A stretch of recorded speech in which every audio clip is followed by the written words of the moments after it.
সরকার পতনের এক দফা দাবিতে কয়েকদিন আগে যেখানে উত্তাল হয়েছিল ছাত্র জনতার ঢল, সেই কেন্দ্রীয় শহীদ মিনারে আজ চিরবিদায়ের সুর।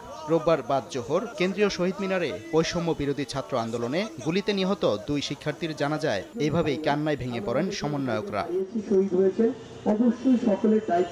এর আগে ঢাকা মেডিকেল কলেজ হাসপাতাল থেকে চিকিৎসাধীন অবস্থায় নিহত শিক্ষার্থী মোহাম্মদ রিয়াজ ও ইমনের মরদেহ আনা হয় কেন্দ্রীয় শহীদ মিনারে। জানাজার আগে সংক্ষিপ্ত বক্তব্যে আন্দোলনের সমন্বয়ক ও অন্তর্বর্তীকালীন সরকারের যুব ও ক্রীড়া বিষয়ক উপদেষ্টা আসিফ মাহমুদ বলেন, যারা শিক্ষার্থীদের গুলি করে হত্যা করেছে মানবতা বিরোধী অপরাধ হিসাবে তাদের বিচার করা হবে।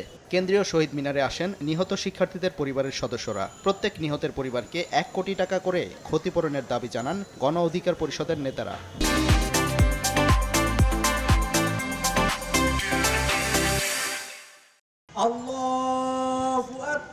গত ৪ আগস্ট বৈষম্য বিরোধী ছাত্র আন্দোলনে টাঙ্গাইলে ইমন এবং ঢাকার সায়েন্স ল্যাবে মোহাম্মদ রিয়াজ গুলিতে আহত হন। ঢাকা মেডিকেলে চিকিৎসাধীন অবস্থায় মৃত্যু হয় এই দুই শিক্ষার্থীর। সাদিকুর রহমান, সময় সংবাদ, ঢাকা।